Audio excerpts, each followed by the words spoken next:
Welcome back to ISSR in Conversation here on the ISSR YouTube channel and major podcast services. As always, I am Anthony K. Nairn, ISSR Executive Assistant. This is the second part of the four-part series on ISSR's recently completed grant, generously funded by the Templeton World Charity Foundation, titled Understanding Spiritual Intelligence, or SI for short. This four-part series, which was recorded on Zoom between 28 June and 10 July 2023, follows in the wake of the 2023 ISSR Summer Conference on Spiritual and Artificial Intelligence. The speakers in this series, all presenters at the conference, were critical in bringing together the research and deliverables for this grant project. This second part, presented live on Zoom on 03 July 2023, titled Spiritual Conversations with Companion Machines, begins with the ISSR Executive Secretary Fraser providing a detailed overview of the late Yorick Wilks' work on the project on spiritual companions. Wilks, a computer scientist, unfortunately died late in the project, but was a central figure in the grant. Then, the methodology of the project is provided by Roberta Catazone, who explains how the Wizard of Oz method using ChatGPT-3 was implemented into a study using participants and a virtual spiritual companion. The results of this study are detailed by Fraser in his discussion on the empirical data of spiritual conversations with the machines developed by Wilks and Catazone. Then, a linguistic analysis of the participant research is provided by Gregory Greffenstedt, and then to lead the open discussion period, William Clarkson opens the floor, leading the discussion. Please enjoy the second episode of the special four-part series of ISSR's in Conversation on the topic of spiritual intelligence. It's good to welcome you to this session, the second of a series of 4 Zoom sessions about this project. And today we're talking about research, which is really the research of Yorick Wilks. And as he's no longer with us, this research is being presented by friends and colleagues who'll be talking about different aspects of it. And to start things off, I'm going to talk about the kind of vision that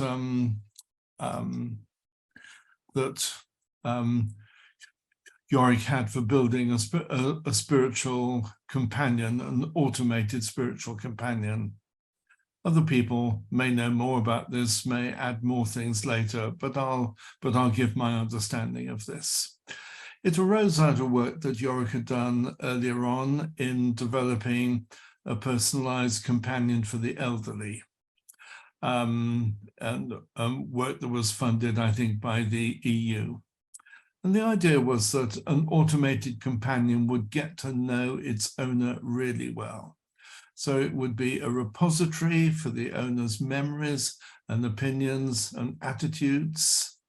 In time, it would develop a very complex model of its owner. In principle, it might come to know everything about its owner. So it would embody within it, the automated companion would embody all available information about a single life. And ethically, Yorick's hope with this would have an overriding duty of loyalty and confidentiality towards its owner. I think in practice that might have been difficult to implement because of manufacturers' constraints, but that was the ideal and the hope, that it would be know everything it needed to know about its owner, and it would have a duty of service and loyalty to its owner. So then when we started talking about this, project on understanding spiritual intelligence, and I should have said earlier on that this work we're talking about today is part of a project on understanding spiritual intelligence that was funded by the Templeton World Charity Foundation as part of their Diverse Intelligences initiative. When we started talking about this, Yorick hoped that he could transfer from his previous work on companions for the elderly to this project on spiritual intelligence and build an automated spiritual companion. which he thought might operate in various different modes. It might be relatively non-directive sometimes, facilitating self-exploration.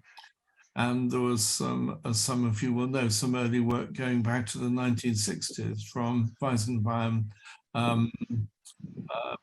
programming non-directive counseling. So that seemed fairly straightforward. Or it might offer explanations of why things had happened as they did. It might offer spiritual advice in the way that a spiritual director might. And people might use this in different ways. Some, if it was embodied in a phone, it would be available at all times. Some people might choose to have very frequent contact with it. But Yorick was also aware that there is a balance in the spiritual life between silence and conversation. And so he anticipated that some people might want to be quite boundaried in their use of their automated spiritual companion rather than being in constant dialogue with it. And it would be used in different moods in different ways. Will be used in times of spiritual desolation, also in times of joy. It could receive and respond to expressions of guilt and remorse. It could help people explore the meaning and significance of experiences that they'd had. It could help them to explore issues of faith and doubt. So it could be used for a variety of purposes, and it's possible to, Yorick thought, to develop a spiritual companion in different modes. It might be sort of primarily a confessor, it might be primarily an explainer, or it might perhaps be versatile and be able to move between those different moods.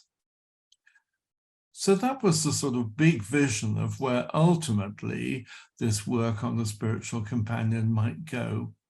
But the work we were actually able to do in the limitations of this project, we always knew would be much more limited than that.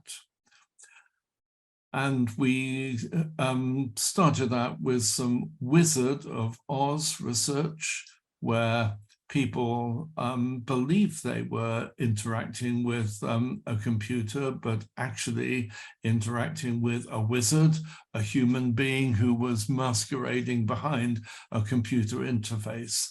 And that enabled us to test the acceptability to people of talking about spiritual things with what they believed to be a computer. Of course, they were debriefed afterwards. We thought that the people would not mind once it was explained to them that they had been talking to a human being all along. And in fact, as we had expected, they were all perfectly happy about that.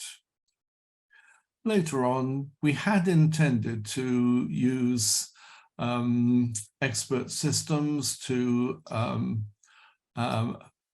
develop a computer that would provide its own responses. But in fact, in the course of the research, GPT-3 came along and we switched horses and decided to go with that. Just to say something about the available methodologies for doing programming or enabling a computer to generate responses in spiritual conversation. There are basic chatbot methodologies, and that's the one that was used for Weizenbaum's program on non-directive counseling. So, for example, if the user mentions the word mother, the computer could just pick up that verbal cue and respond to it with something like, "Tell me more about your family." That's a very straightforward kind of methodology.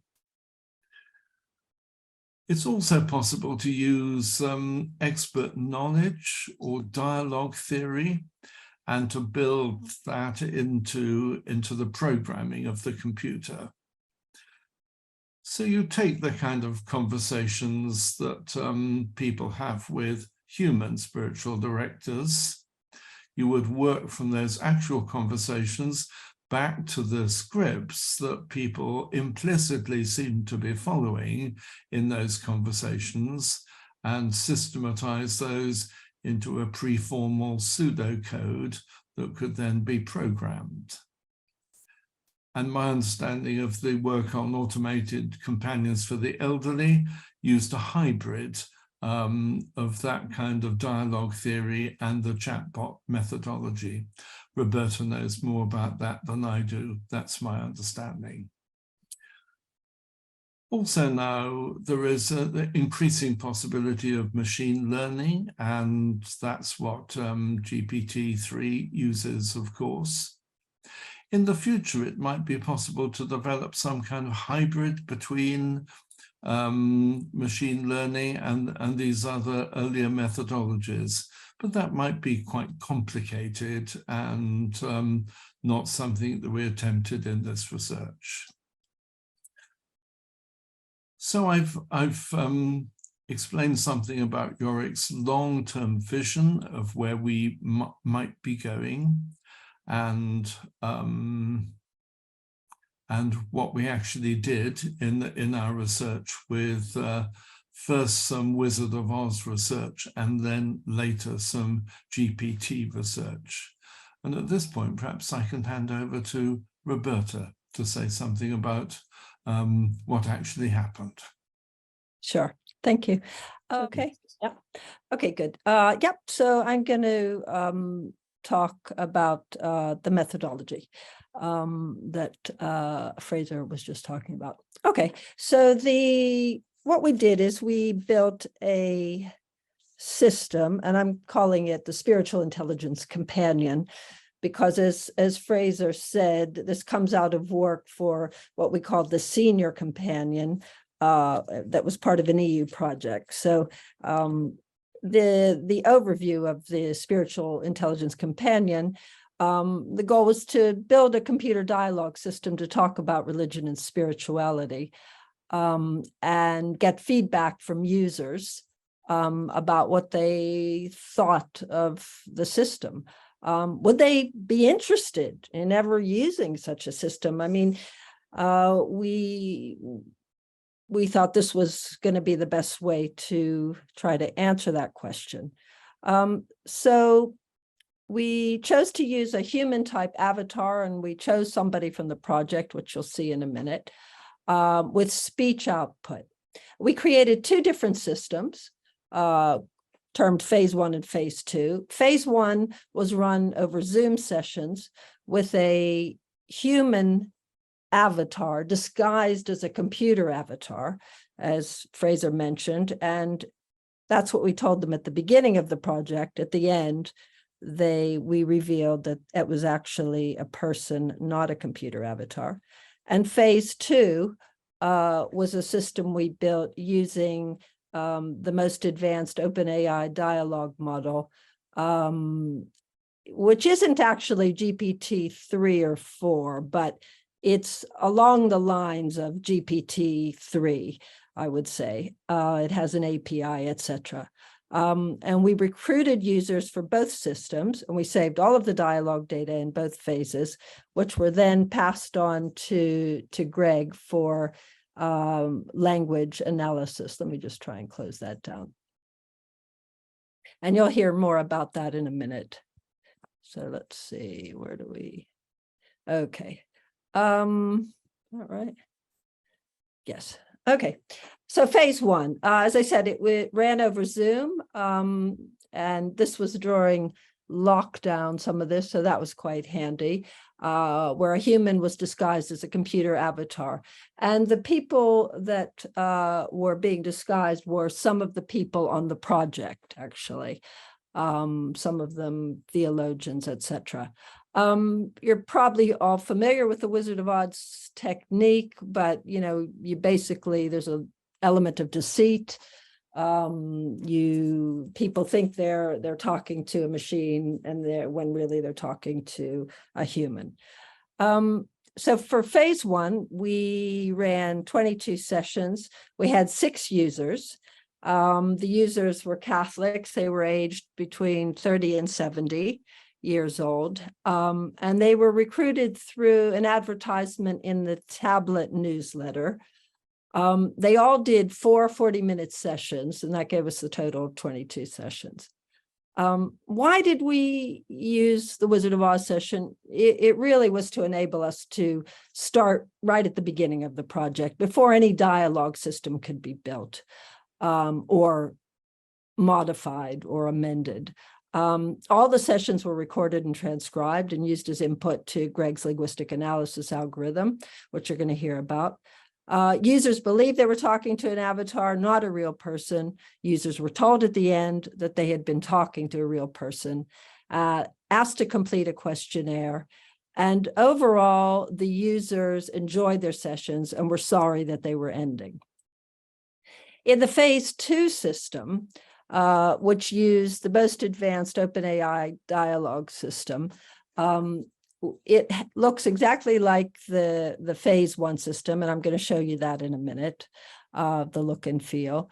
But it has, this is the fully computerized system now. So the reason for using OpenAI advanced models, well, everybody probably knows by now, because it's in the news all the time, the ability to talk about a broad range of topics, including religion and spirituality. But the conversational ability of the OpenAI dialogue models is very impressive. They can talk about pretty much anything, and they were far ahead of a system we could build in some months. So it seemed an obvious choice. We weren't trying to build the best dialogue system possible in this project. That wasn't really the goal, but rather to try to understand if there's a place for computer dialogue about topics of religion and spirituality. So that's what we were trying to assess. 31 sessions were collected with 27 users. Some did more than one, ranging in age from 30 to 90, and the religious beliefs were unknown of these people. They were recruited from Facebook. A message was posted saying what the project was and asked for volunteers, and people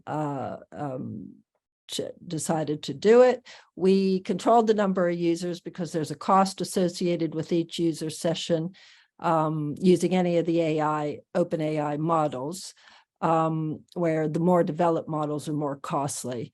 And we did use the most advanced one. So although the cost in the end wasn't significant, I mean, it was for all that we did, including all of the testing, there were many sessions there.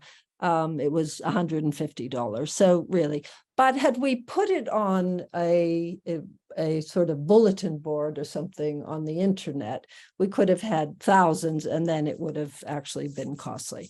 So no deception was used in this phase, and users were asked to complete a questionnaire at the end of their session. This is the architecture of the system. The user opens a Chrome browser and logs in. We sent logins and passwords. And the way it works is, you see this picture, I'll show you a larger version of that in a second. The users type the text in, and the avatar speaks back to them. And below the typed user text is a full dialogue history of what's been said so far. So the user input is passed on to the spiritual intelligence system that we created, which was a matter of putting pieces together, really. And what those pieces were, it opens a connection to OpenAI, it does some text processing on the input, and it adds to the conversation at the very beginning an OpenAI dialogue prompt, which really describes the kind of personality of the avatar. And I'll show you what we used in a second. And there's management of the dialogue context as well, because it isn't just the one single user utterance that we're passing on, but we're passing on a subset of the dialogue, 20 utterances. So there's a kind of framework. And that gets, so that's out. The output of that particular box is system is processed user input text. And that goes to OpenAI, which uses the best model at the time, which is Text DaVinci 03. There might be a 04 now, but that was the best one when we used it. And it returns a response. That response goes back into our system where it's added to the dialogue context, so we know the full context. And that text is saved as well. The output of that part is a wizard response, which then goes to a module that manages the avatar, which is done by again a third-party system called SitePal, and a text-to-speech service. So the wizard response is output via text to speech, via speech, and the avatar's expressions and movement are aligned with that. And so that's how the architecture for the phase 2 system works. Okay, as I said, one of the key things when you're building a system like this with OpenAI is to create the personality of the avatar. And you do that through a prompt. So this is what the prompt told OpenAI, that the wizard is an AI assistant who likes to discuss and answer questions about religion, theology, and spirituality from the user. The wizard is helpful, kind, creative, clever, very friendly, and has an enormous amount of knowledge about religion, theology, and spirituality. The wizard can counsel the user about death and dying, as well as how to reach spiritual fulfillment. The wizard takes particular interest in discussing the following human values: feeling, wonder, community, time, truth, change, leadership, heaven, family, humanity, hope, soul, listening, and meaning. The wizard admits to being an AI creation, and the wizard does not repeat himself and tries not to say contradictory things. This is a closer picture of the avatar, and you may see this is one of our project members, Marius, handsome, and the Da Vinci Last Supper behind. So you can see here, the bottom bit shows the dialogue history, and here's the text box for the user to type into.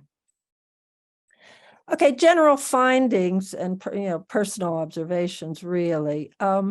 In phase 1, people generally like talking to the phase 1 system. And they said they were going to miss the sessions, and they really sounded genuine, actually.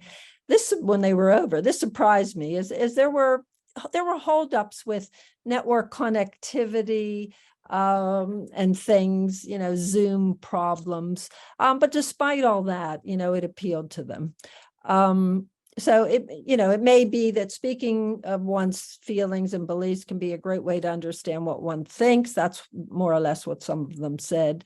And one thing that was noted was that because they did 4 sessions each person did 4 sessions, they referred back to previous conversations. So that suggests that a dialogue history over multiple sessions, would be essential in a real world system. I mean, we were doing it for one particular session, but it would have to cross multiple sessions, I think, to be really useful. Phase 2, the users who used the phase 2 system, they had mixed feelings. Some liked the system quite a lot. Others hated it and expected more. Some users even tried to trick the system into contradictions, which seemed a bit pointless. But anyway, this would suggest that a study of the expectations of users could be very useful in the building of the next system. I mean, clearly we have a long way to go, but the dialogue technology is moving much faster than it was when we started. And so it really is encouraging, I think. You know, future research, how to make it better. We need more users, obviously, because of the cost, you know, and the research project. I mean, we didn't, you know, we weren't able, but, you know, in the future, maybe there would be funding for that.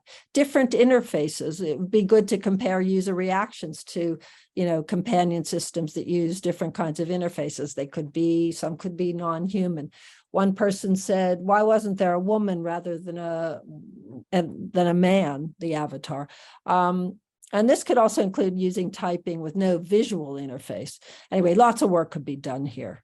The avatar personality. Okay, you saw the prompt that we used. We tried to make it kind and, you know, forget. But in this project, some of the surveys and comments suggest that the users really wanted an avatar to drive the conversation and maybe even argue points. So there may be some interest in, you know, an avatar that brings up contentious topics and argues about them.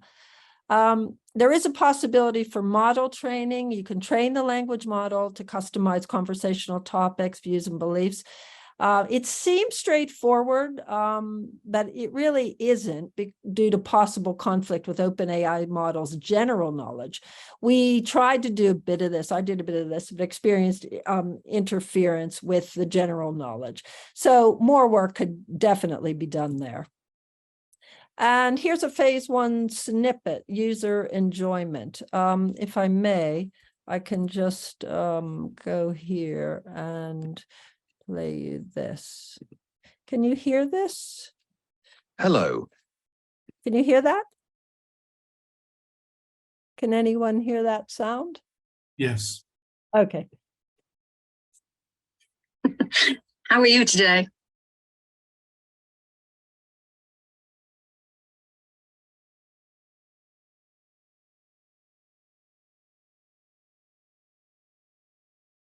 I am fine, thank you.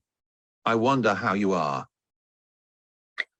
Oh, I'm okay too, thank you. I'm sad in a way this is going to be our last session because I've enjoyed it. It's been a very interesting experience and I wonder where it will lead, you know.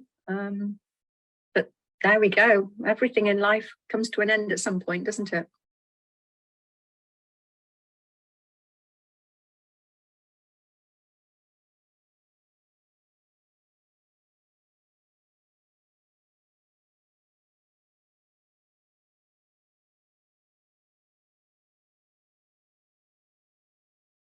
That's true.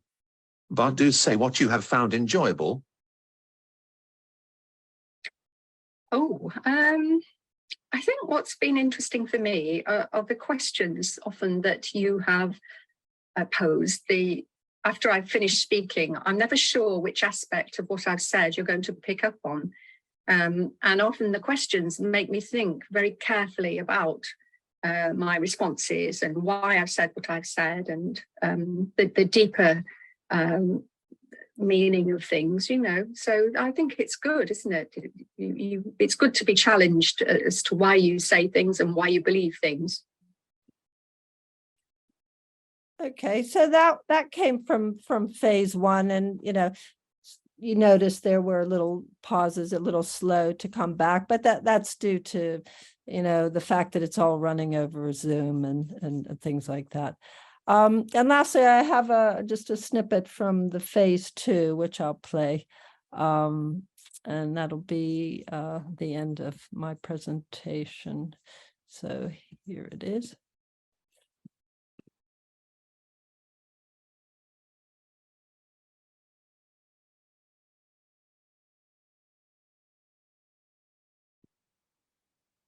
Oh. User enlightenment. Wizard enlightenment is the process of attaining spiritual understanding through inner transformation. It is a journey towards greater self-awareness and understanding of the universe, and ultimately, the achievement of personal liberation from suffering. Enlightenment can be thought of as an awakening to the truth of existence and is often associated with feelings of peace, joy, and bliss. User, how can one achieve enlightenment? Wizard, enlightenment is a personal journey, and there is no one-size-fits-all answer. Generally speaking, it involves cultivating inner stillness and awareness of the present moment, while letting go of attachment to material possessions, thoughts, and emotions. Self-inquiry, meditation, and mindfulness practices can help one to cultivate this awareness. User, who has achieved enlightenment in your opinion? Wizard, there are many people throughout history who have achieved enlightenment, including the Buddha, Jesus, Lao Tzu, and other spiritual leaders of various faiths. It is impossible to definitively say who has achieved enlightenment since it is such a personal experience. User, what were the Buddha's last words? Wizard, the Buddha's last words, according to Buddhist tradition, were, "All composite things are perishable. Strive for your own liberation with diligence." This is often interpreted as a call to remain focused on achieving enlightenment and freedom from suffering. That's all. Yeah. Thank you. Thanks very much, Roberta. Welcome. So it's back to me now for the next stage. I'm going to see if I can share screen here. So this is intended to be empirical research on spiritual conversation with a computer. And we've got two kinds of data. There's linguistic data that Greg will present in a moment, but I'm going to present some questionnaire data now. And just to recall that this is a project of Yorick Wilks, and there's a picture of Yorick to remind us of him. Leading figure in AI, and a few years ago he published this book, Artificial Intelligence, Modern Magic or Dangerous Future. He was also a larger-than-life personality and a brilliant intellectual. And as I say, it's we wouldn't be talking about this research today if it wasn't for Yorick. So I'll talk first about the Wizard questionnaire data. We developed a questionnaire for experience of interaction with the system, the same questionnaire for Wizard research as for the GPT-3. As Roberta said, there were 6 users here. They were all religious and church-going and Catholic. They were recruited by advertisement, and they had 4 sessions each. In the questionnaire, there were 3 things that they were asked to rate on a 10-point scale. The other questions were yes or no. One was level of interest, how interested they were. And they were interested. I think that's come through from what Roberta's already said, an average of 6.3 over these 6 people. Benefit a little bit less, 4.8. And was the avatar human-like? Only 3.2. That is slightly puzzling because the avatars were actually humans in disguise, but they were rated as not very human-like, and that was presumably the result of the delay in the responses and the glitches and that kind of thing. But level of interest was encouraging. And looking through the questionnaires, these a few things I picked out. Most of them said the experience was better than they had expected. Mm-hmm. Most said they would be happy to have a long-term relationship with the system. As Roberta's indicated, they generally seem to like their interaction with the system and to be sorry that it was coming to an end. And perhaps even more surprising, several said that they would accept it as a priest or confessor. As they were all Catholics, I found that really quite surprising, and that's quite a tribute, I think, to what was achieved by these wizards in the interaction. So coming on to the GPT-3 research, I mean, not exactly GPT-3, but that kind of open AI system. We got questionnaires back from 13 of the users. They were Facebook friends of Yorick. They're probably not a representative sample of the population. I assume they're not, but probably had a particular interest in this kind of thing. That's what you would expect. And they were variable in religiousness. I mean, there were a couple of questions in the questionnaires about their religiousness, and they seem to me to break down sort of fairly into three roughly equal groups. Some were sort of conventionally religious, believed in God, went to church. Some were clearly atheist, but there was also an in-between group that were probably SBNR, the acronym for spiritual but not religious. They sort of do you believe in God in a way, or believe there is sort of something beyond myself? Various kind of qualified religious positions, neither fully conventionally religious nor atheist, but somewhere in between. So we had a spread of religiousness and spirituality in these people. Level of interest was also good, actually just fractionally higher than in the Wizard research. Benefit was lower, and I think that's a reflection of what they actually experienced. I mean, it's partly a difference in religiousness, that some of these people were atheists and weren't expecting on those grounds to get any benefit from spiritual conversation. But I think those low benefit scores were also partly a reflection of the limitations of the system. And were they human-like? Generally, they were quite positive ratings. It's curious that the wizards who were actually human were rated as not very human-like, and OpenAI was rated as more. So, that's partly, I think, because of the more normal kind of speed and pattern of interaction. But there are some interesting qualifications in that comment. You've heard the snippet from Roberta about conversation. This seems to me one of the more impressive responses that I saw. How can we be more spiritual in our own lives? To be more spiritual in your own life, try to focus on developing a deeper connection with yourself and the divine. Spend time in nature or meditating to reflect on your inner self and find peace and harmony. Cultivate a sense of gratitude and appreciation for the beauty and joy in life, and practice acts of kindness and compassion for others. If I'd been asked that question, I don't think I could have put it better, really. That seems to me a pretty good response. Comments on the system. Each answer on its own was very human-like, 9 or 10. But after a few answers, the style of answer became so repetitive that if I'd been a judge, I think they meant a Leubner judge, I would have said it was a bot. So I think that's an interesting comment.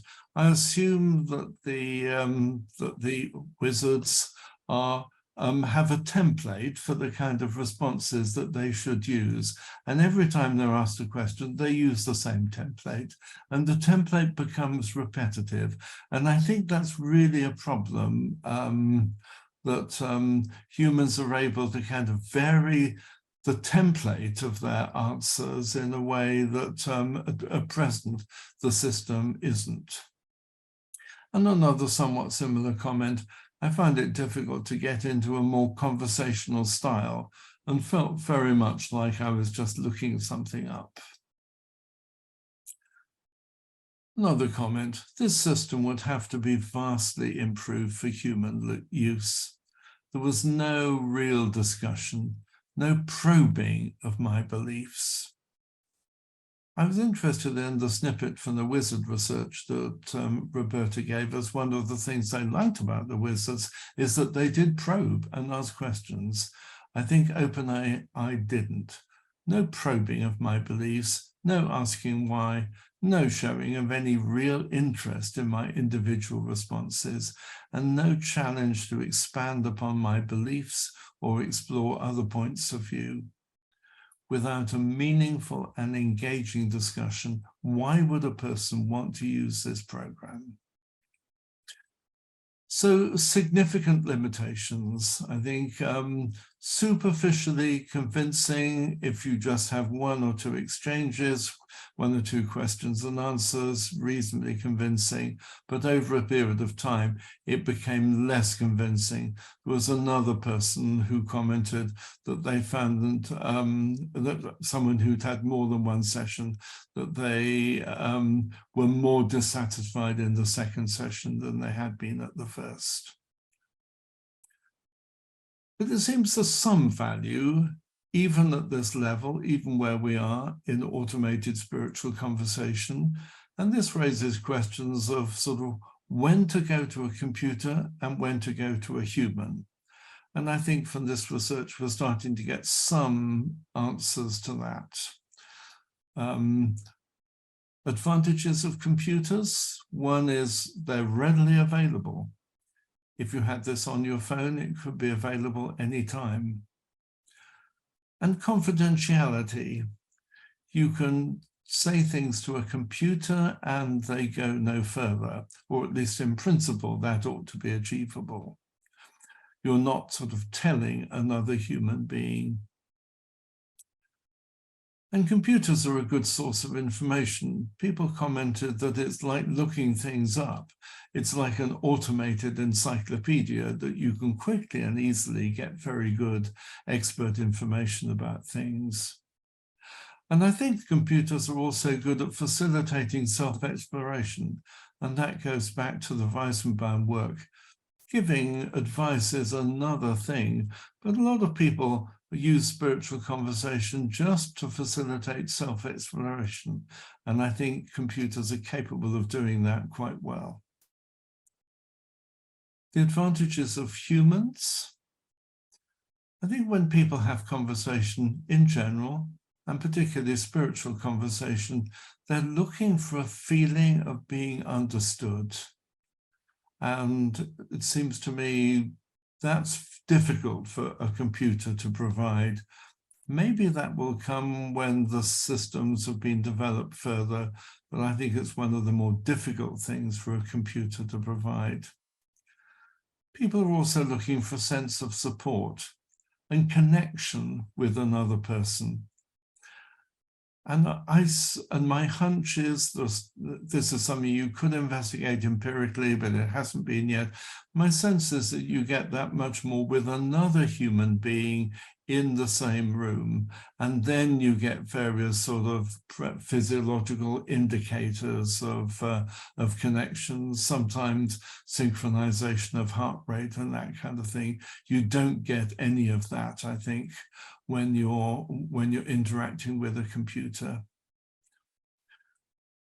And as I said, people commented on the computer's inability to probe. Maybe that could improve. But if at the moment, if you want a spiritual conversation where you will be probed, you need to go for a human for that. And if you want personalized advice, trustworthy advice and wisdom, then you're probably better off going to a human for that at the moment.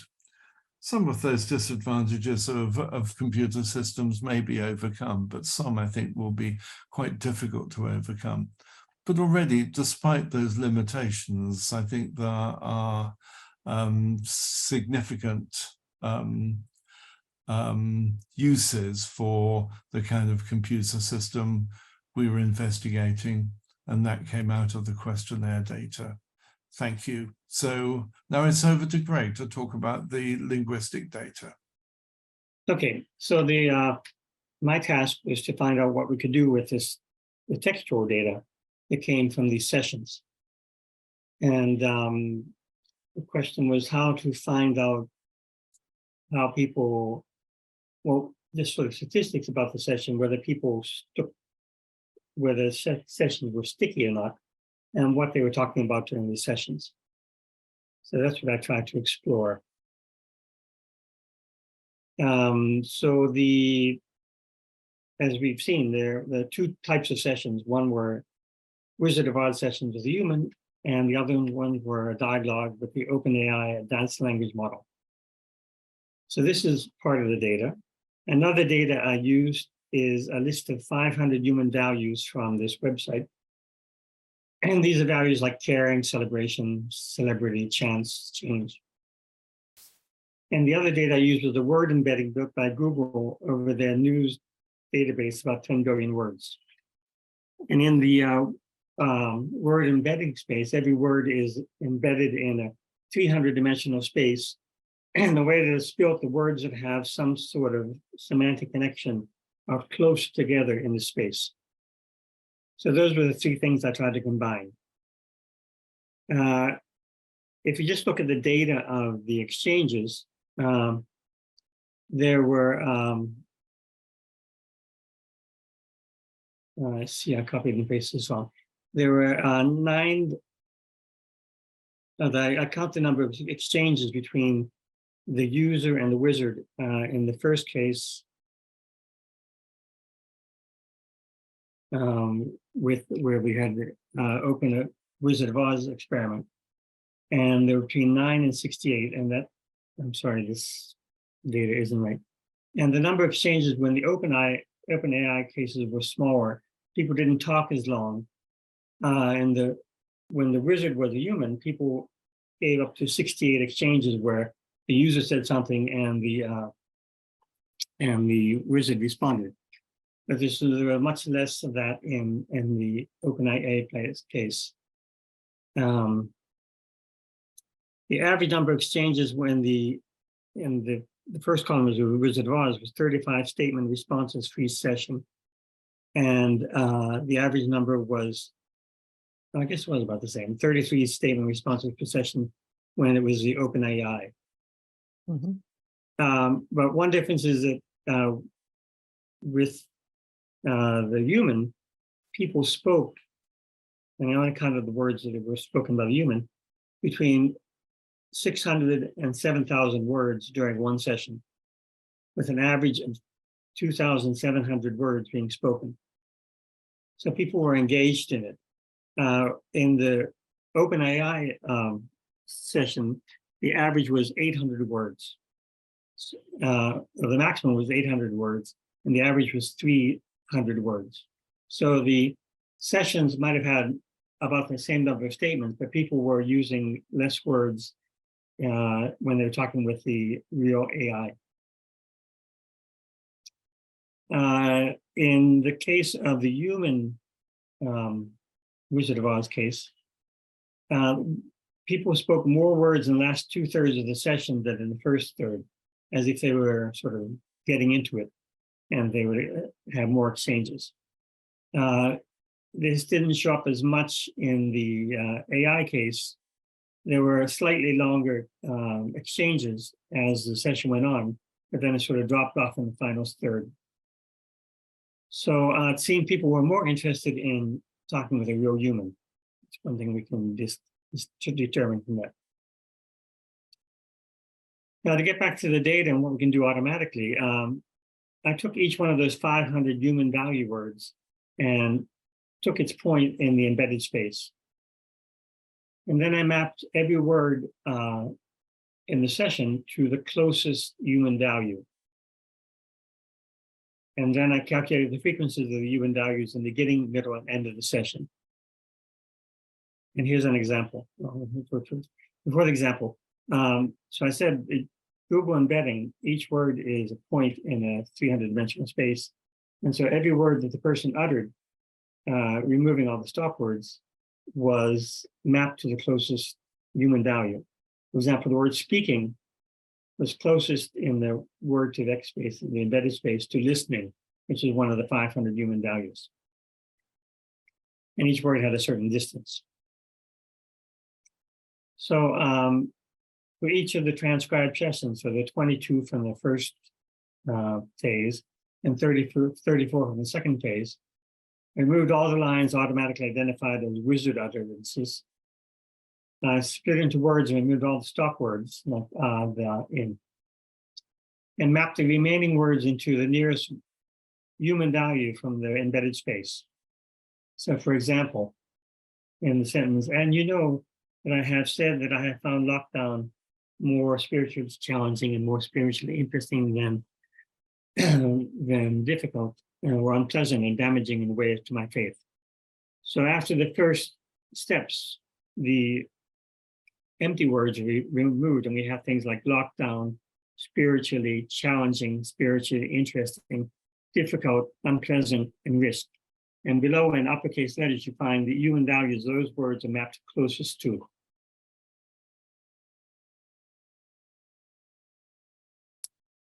So once we have this reduced set of words, we can calculate which of the human values come up most in all the sessions. And the most common human values had to do with community. And in italic after the word community, you see a number of the words that were mapped to community. So there's things like people, country, public, community, buildings, family, population. Those are all mapped to community. And so there are 484 words that appeared in all the dialogues having to do with community. And then communion maps all the words in parentheses. There's some examples of the words that map to communion, was the second most common human value. And then listening and reality and family and spirituality and understanding. So it seems the topics chosen were very personal and often related to the spiritual or the family or the community, which makes sense, especially in the second case where the AI was tasked with presenting a spiritual point of view of things. But in effect, there was actually no great difference in the values between the first phase and the second phase in terms of these words were used by the users themselves. So I had statistics for the first phase and second phase, and they're about the same proportion of the same word, of the same values.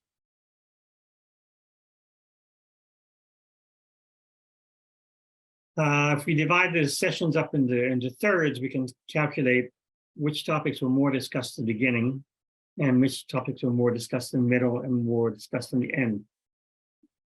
And we find that the human values related to problems, which were things like problems matter, issues, difficulties, troubles, were broached more in the final third of the sessions than in the beginning and the middle.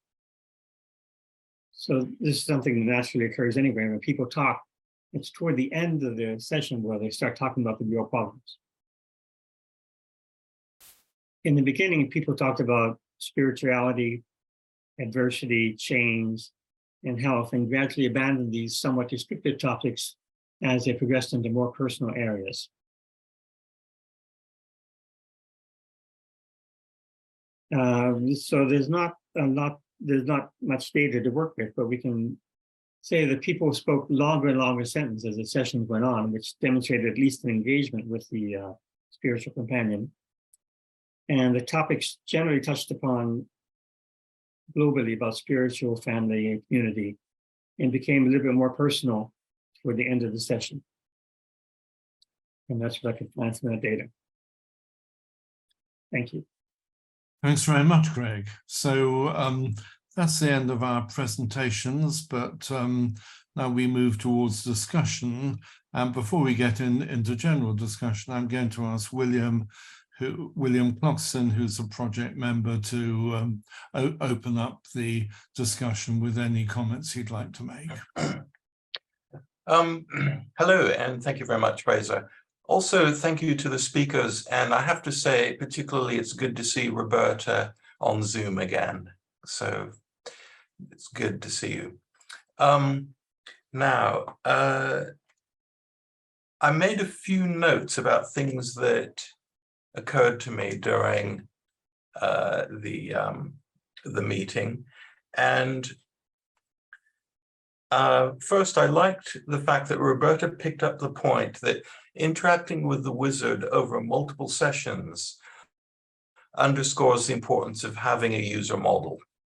And I don't mean having a model that dialogue systems sometimes have, which is of users in general, but a personalized model that relates to an individual user and which is derived from multiple conversations with that user. And this also connects with Fraser's point about users needing personalized advice. And so, you know, a personalized user model would be needed to facilitate that. And also it connects with Greg's conclusions about how the dialogue proceeded over time. Things that as the dialogue progressed, the conversation became more personal, etc. And those are key ingredients to take account of if you want to design a personalized user model. I was interested in the fact that users wanted an avatar that actively drives the dialogue forward. And I think this is a kind of an expectation from the best type of spiritual director who will push back a little and challenge in a gentle or appropriate way. When I was a wizard in the part one, I was more non-directive, and I didn't want to say anything that might betray my humanness, such as it is. Also, when I needed a few moments to collect my thoughts during the session, I said, "One moment, please, let me think about this." Now, that's something that I hope a computer would say if it has to go away and do a bit more processing, but it's not something that happens in a human conversation.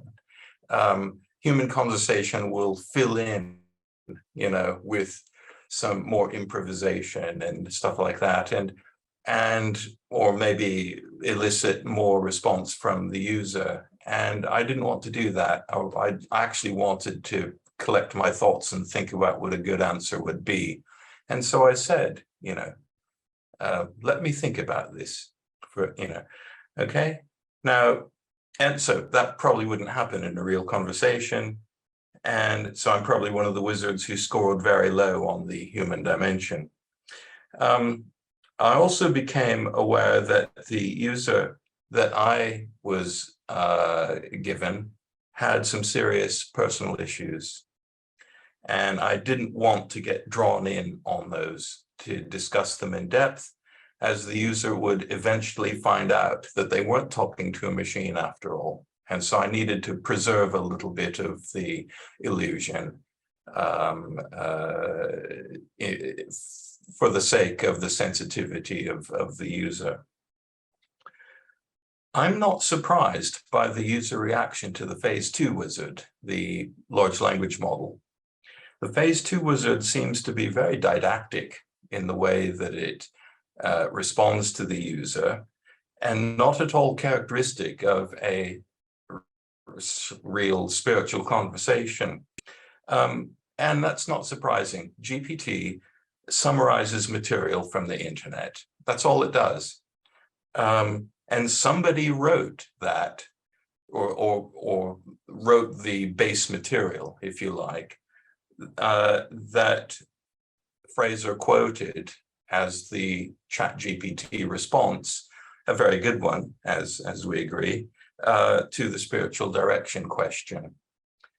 Somebody wrote that. It's on the internet, and you can Google for it. Now, it may not be exactly as it was written for the internet, and that's the whole point of GPT, that it is able to provide a statistically likely summary of what it finds. But people wrote that. So don't consider that to be some kind of AI thinking of the right thing de novo to say in response to that question. Okay, so those are the main points that I wanted to make from this, and I'd be very happy to hear from others, starting perhaps with those who have not yet spoken. Thanks very much. So open floor now. Who'd like to come in? Yeah, Hello, John. I just Good to want to see you. ask a question. Of course. The avatar is a visual representation of a person with emotional expressions are somehow varied in some way. Is that right? But it's not an expression that matches the conversational context. And when you hear a real human express, like William, express their opinion and respond to a user with real emotion, and then you see this face, and this is really what I think you should do in the next moment of your life. It's the expression on the face that's the expression that seems to come across as opposed to the emotion that's being actually expressed. The mismatch is the reason, it seems to me, why the avatar doesn't get a high human rating. It doesn't get a high human rating, not because of the auditory input, the verbal input, although there can be some control over that, and that's maybe part of the reason. It's the mismatch between the facial expressions and emotion as expressed by the face and the verbal communications. If you just use auditory, I'll bet you the human would beat out the machine any day of the week, because the machine sounds like an automaton and a human doesn't sound like an automaton. I just thought that needed to be put out. Yeah, thank you. Yeah, I think that's also one of the lessons from research in android science about the appearance of androids and what difference that makes to affect and response in people. But really, I think this is something Roberto is probably best able to handle. I'd be interested to hear from Marius on this, because it was actually Marius was the model for this, and you know what? That's really how he speaks now. I like your feedback. Yeah, very good point. We used an off-the-shelf site palette, it's called free system. So it's very basic. I think that there are much better versions of that, and that is a research topic all its own that people are working on. So I think you can get much better versions, but we didn't really have access to them. But yeah, I agree. If somebody says some pleasantry and looks dire, yeah, it's going to throw everyone off, isn't it? Yeah.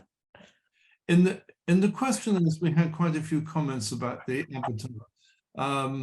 So a number of people wanted to be able to choose their own avatar, and also quite a lot of comments about the background. People wanted to be able to choose the background for their avatar. So what things looked like on the screen seemed to make quite a difference to people. And I thought it was interesting that at least one user wondered about a gendered avatar. I'd like to make a comment that I've been using, since it came out in December, I've been using ChatGPT a lot. And I think it's a marvelous tool. And one of the things you can do is ask it to express things in a certain way. It'd be interesting to take the criticisms of our current system and say, be a personality that is more probing and that shows more interest in people's responses. And I'm going to try that afterwards and see what that gives as answers. So it's possible that the personality can be engineered that way. Yeah, I mean, one thing to remember about GPT is that it's a large language model plus some protocols that have been created by hand by OpenAI employees. So, and that makes a difference as well. For example, if you ask it to make a poem, it'll rhyme.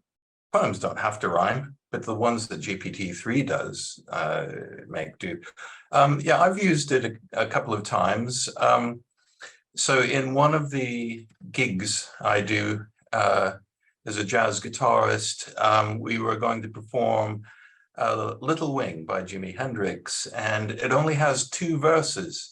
And I thought, okay, let's see if ChatGPT can make up more. And it gave me, so I asked it for more verses to Little Wing in the style of Jimi Hendrix, and it did, and it gave me 10 pretty good verses. Now, this was a gig to be played at a sailing club. So then I said, put in some sailing content, and it did. You know, those that mentioned a yacht and the wind and this sort of thing. So yeah, that was nice. But then I gave it a slightly more challenging question, which doesn't seem challenging on the outset, on the surface. Where I live, we go through gluts of vegetables and fruit because they grow, and we had a glut of cherry tomatoes. And so I said to ChatGPT, what can I do with cherry tomatoes? And I phrased that very carefully. What can I do with cherry tomatoes? It gave me 10 recipes that it found on the internet, of course. I didn't ask for recipes. I said, what can I do with cherry tomatoes? Okay, so it's going to assume I did recipes be made because that's what is available on the internet. Had it been a real lateral thinker, it could have said all sorts of things. You know, you can put them between your toes when you have a manicure, you know. I mean, I don't do that, but I know that people do. Not cherry tomatoes, but, you know. You can do all sorts of things with, you can stick them on your nose, you can squash them underfoot, you can throw them, you know, there's all sorts of things you can do with cherry tomatoes, but Chat had no idea of that type of thing. So that's when my serious disenchantment started to set in. Well, there's lots of reasons to, I mean, when you probe, you find that it does some things amazingly and some things stupidly. But that reminds me, there's one other aspect of it that could help us. It stores your dialogue, and you can go back to some chat that you had with it, and it has a context there. And the context is only 4,000 words. It's still, it has the idea you can take up a session where you left it off. And that's one of the criticisms we had in our version of it. Just a response to William. I mean, I don't think that's such a silly answer because, I mean, what do people mostly do with cherry tomatoes? They cook with them, they eat them. I mean, yeah, you can put them between your toes, you can put them in your ears. Yeah, unusual. So I'm surprised you didn't say, what are the unusual things you can do with cherry tomatoes? But if you ask somebody at a party, what do you do with cherry tomatoes? They're likely to give you a recipe or two, aren't they? I have a question about Greg's data. There are 2 parts of the data, aren't there, Greg? There's the part about number of words and so on, and there's the other part about topics. And in the first part, number of words, you presented an interesting contrast between the wizards and the OpenAI. But with the second part of the research on topics, I think there wasn't really a contrast. I think you got basically the same pattern from wizards and OpenAI. And it's surprising in a way that, if I've got that right, that there was a difference in one set of data, but not in the other. Any comments about that? Well, the difference was in the length of the exchanges, and that was one of the differences. But when I looked at the content, I made statistics for each of the content, and it didn't jump at me as saying this is completely different. So it seemed like people were still doing the same type of dialogues in both systems. Only more briefly, if they were talking with an OpenAI. Yeah, they're more brief. That's the only difference. Yeah. Can I say we find the same in student essays as well? So all the essays that I have put through software to try and find out if they were written by ChatGPT have all shown shorter sentence structures than the student has used on average in all their other previous essays. Ah, clever. which is interesting. Could I just share some of my reflections for discussion? Because as I'm listening, I'm a clinical psychologist and psychotherapist. So as I'm listening, it was particularly as John commented, as I heard the voice of the AI, I was really struck by how different it was to a human voice, and particularly really thinking around issues of embodiment when you look at sort of research on psychotherapy, but I think this applies to spiritual direction as well. I think firstly, there's a way in which human beings use their voices in order to prime the attachment systems of others, to know that there is a person present. So it's not just the content of what we say or the length of it, it's the sort of intonation. And then the second thing that sort of struck me as well is when you look at sort of research on transcripts of therapy, some people would argue that you can tell who's going to do well in psychotherapy purely by looking at not what they say, but how they say it, that there's a sort of pausing and there's a checking in with their embodiment as they go, checking in with their felt sense of what things are. And some people say that that's absolutely essential to a shifting, that those sort of somatic markers are really essential, because we're trying to very vaguely find our way to hit on the right words. And when we finally find them, they have a huge effect on us. I'm just wondering how that fits with a sort of AI model of spiritual companionship, really. Is there room for that? Maybe there's notions of embodied cognition or other things that would come into play. I'm just wondering what your thoughts are. I'm speaking from my field of expertise to a field of expertise I know little about, but very interested in. Well, may I jump in? I think there's plenty of room for that. It's absolutely essential. I think that any system needs to perform as a person and to understand how people perform when they do these embodied somatic information. It is information, and I think it would be essential for a system to make use of that and to be able to perform it as well. Yeah, I've got a comment about the basic human value things for Greg, but I'm willing to give way to anyone else who wants to respond to Roger's point. Hi. Yeah, no, thanks for that. Yeah, that really was, yeah, interesting to hear. And I did notice in the sessions that they sometimes seemed more like therapy sessions than spiritual advice sessions.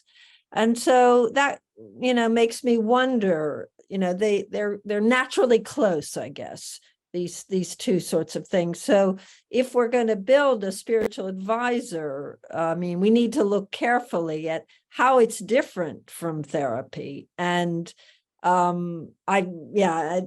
interesting to hear how word choice and timing and all of that makes a huge difference in therapy. And I guess maybe that's true in general in conversation. Maybe. Can we draw that conclusion? Yeah. So no, that's, I think it has something to do with authenticity, which is important in normal human interaction as well as therapy. Yeah. What do people think about the relationship between therapy and spiritual advice? Do priests and vicars, are they often in a situation of doing more therapy sessions? Or does anyone know? Yes, and there's been a shift in sort of spiritual direction style over the decades, I think, really, and moving towards exploring what the issues are before you sort of wade in and give advice or hear a confession. There's probably a slight difference in practice here between the Catholic Church and the Anglican Church, certainly about confessions.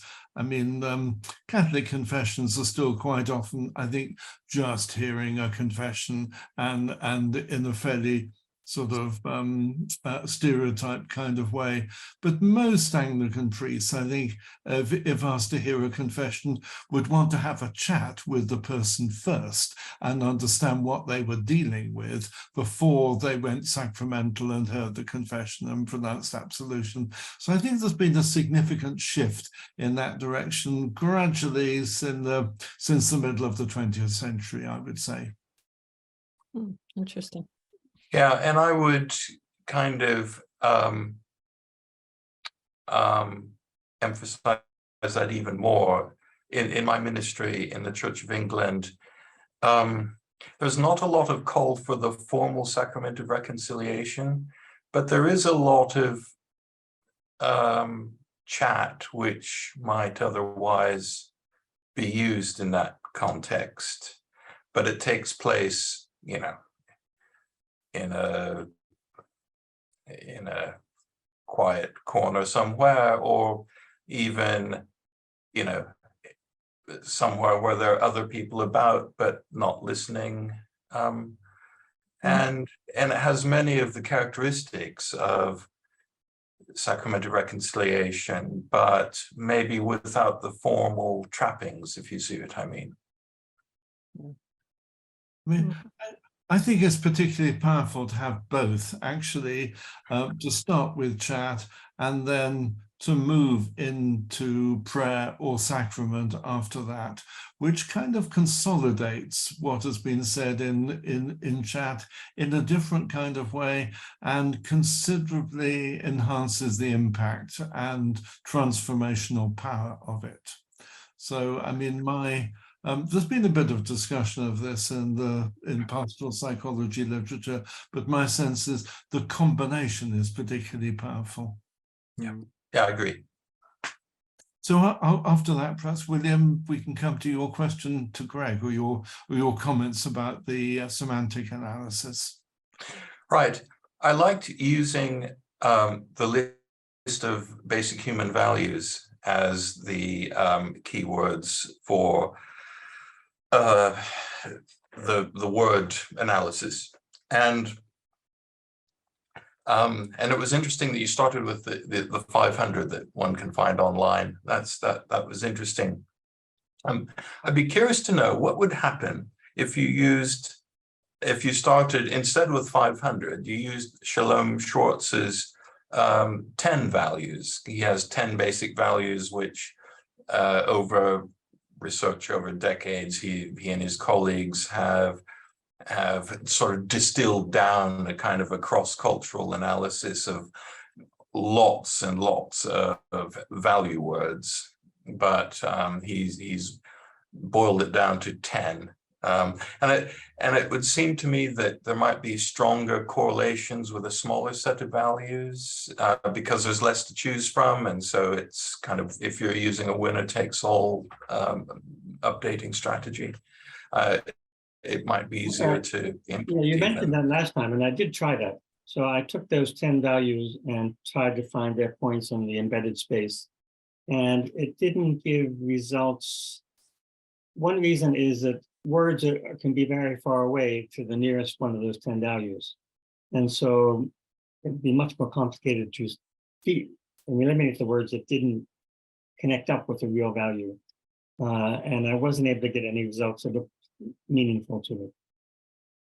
Yeah, and I think that's probably methodological because these 10 names that he gives are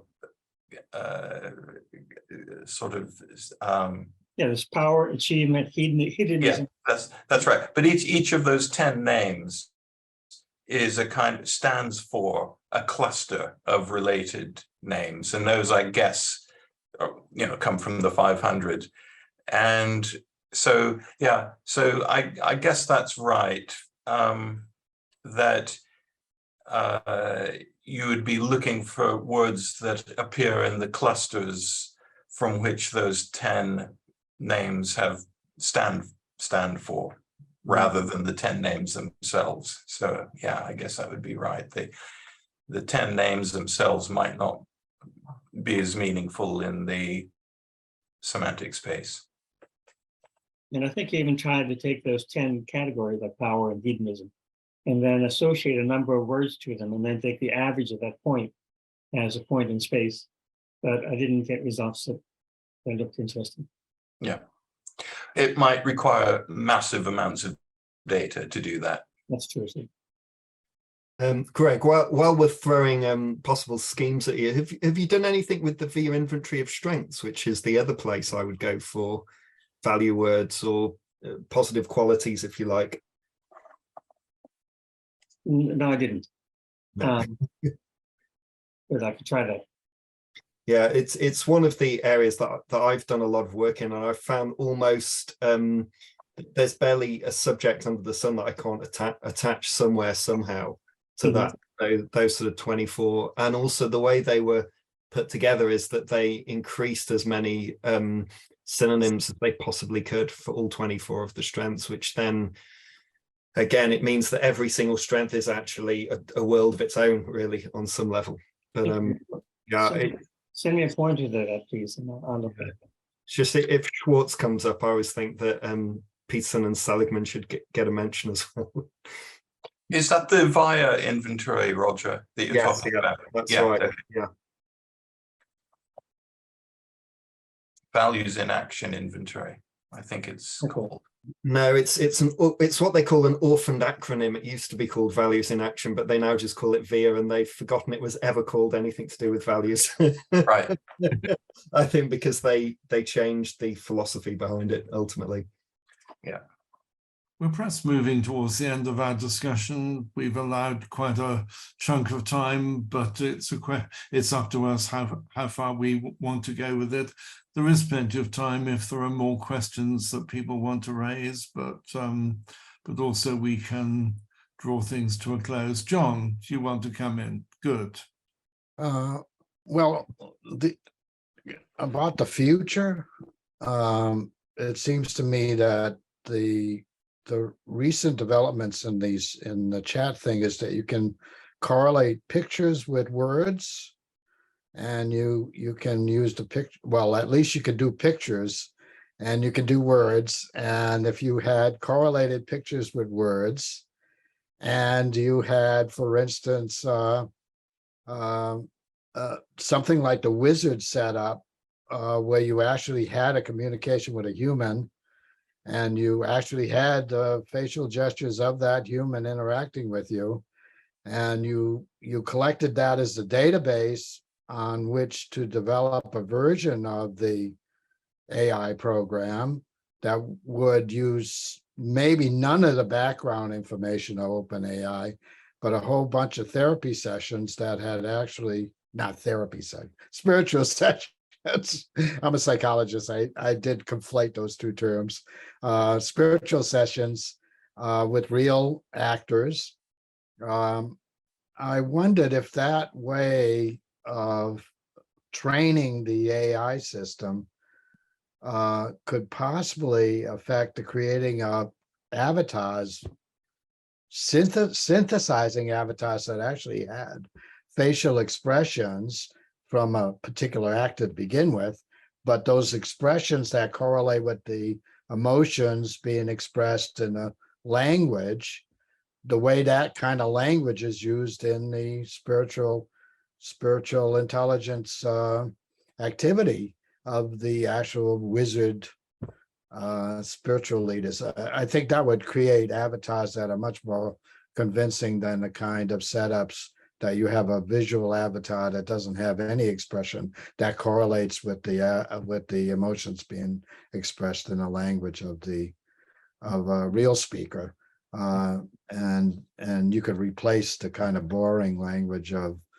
current AI people with that. Now that may be a grand program. I'm sure William is happy to take that up any minute now. Well, if I was supervising research students, I would put one on it straight away. Great. But I'm no longer supervising research students or anything else for that matter. Roberta. I was thinking on that topic. I mean, we could look to the movie makers, especially the animation people. I mean, surely they've done all of this sort of thing already. They must have, loads and loads of expressions, tied up with word meaning. I would imagine. I don't know, but just saying, they get a script and they're going to animate it. So how's that person going to look? Yeah, this is what directors do. Exactly. Do we know any people in Hollywood that would be interested? I mean, yeah. Anyway, I'm yeah. sure this is something that can be improved in the years to come. Yeah. The look and expression of the avatar, I think, can definitely be improved. Marius, you're going to come in. Speaking of the look and the expression of the avatar, yeah. Well, if I were to draw things more into a theological area, I was reminded by very recently, serendipitously, by something that Rowan Williams said, that God is the presence in which it doesn't make sense not to be truthful. And to a certain extent, that could be expanded to spiritual companions or spiritual gurus or priests as well. So they become a presence in which people don't feel the need to hide anymore. And to be truthful, well, of course, in a very pragmatic sense, but also in a more metaphysical sense, truthful to themselves and so on. And I wonder what would it take for AI to become that? And I don't know if personhood is necessarily a criterion here. I wonder whether there are ways for AI to become that without becoming human-like, but still becoming the kind of presence that requires or imposes or incentivizes one to be truthful in that sense. And if they did that, perhaps that could be well enough, at least from the part of helping you to explore oneself. The part about spiritual advice is quite a different thing. But yeah, I don't even know where would I start approaching that question. But perhaps William has some idea. I'm just guessing. Yes, it's about creating a category, something like personhood, except not necessarily with all the metaphysical implications that people sometimes attribute to personhood, but would contain important concepts, as you mentioned, truth-telling, and there could be other ones, certain type. Yeah, I think there's something in that. Mm-hmm. Fraser, before you close, would it be possible were you thinking of putting in a plug for the next meeting? Yes, I was. Before I do that, shall I just see if anyone else has got comments about this session? More comments? Yeah. Roberta. Yeah, I just thinking about this point of, I think Marius triggered it, of speaking to somebody who you kind of feel not know, but that you feel is really listening to you and is well disposed to whatever it is you're going to tell them. I mean, what about all of these situations where you'll meet a stranger, say on a train, and all of a sudden they'll tell you some dark secret, and you're kind of like, and they may not have ever told anybody before. You occasionally, has anybody else had this experience where, somebody will say, they'll be like, well, I've never actually told anybody this, but blah. And all of a sudden you've got this, whatever it is. So I really believe there's some mileage in this stuff both ways. I mean, whether or not it's somebody, that almost people aren't even really why they do it. They're not, they don't look at you. They don't know you at all. You're just a stranger on a train. But so it's something, it comes from them more than some relationship even. Anyway, I think, people do want to talk into the abyss sometimes, just to relieve themselves of the burden of situations that weigh them down. Yeah, Roberta, that phenomenon about, a stranger striking up a very personal and deep conversation with you has a name.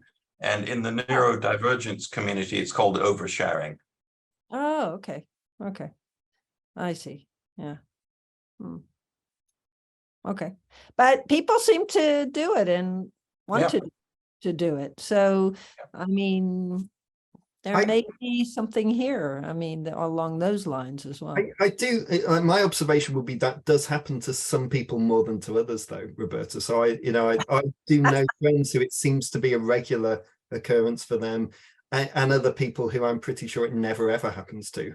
Oh, really? Okay. So I do think, again, we're sort of thinking a little bit about embodiment and how physiology communicates, or sort of readiness or openness or trustworthiness and or non-threateningness. I don't know what the signals would be, but I think there is more to the relationship in that sort of context than you're perhaps it's happening to you a lot, Roberta. There's obviously something about you that makes people think they can share things with you. Oh, all right. Better examine myself then. I wouldn't worry about it. I view it positively.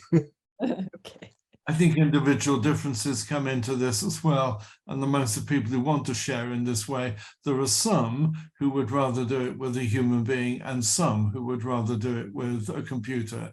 And I think the study of individual differences is one of the things for the future in this area. So I think we're at the end of this discussion. I'm going to bring it to a close now. Thank you for being here. And I believe a lot of people will benefit from watching this on YouTube. Thank you for joining us.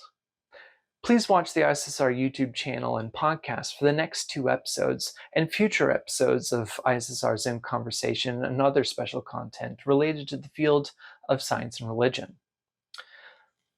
If you enjoyed what you have seen and or heard here today, please consider clicking the like button and subscribing, and let us know what discussions you would like to see in the future in the comment section below.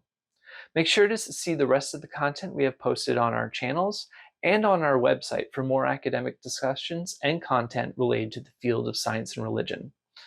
Bye for now, and see you at the next ISSR In Conversation.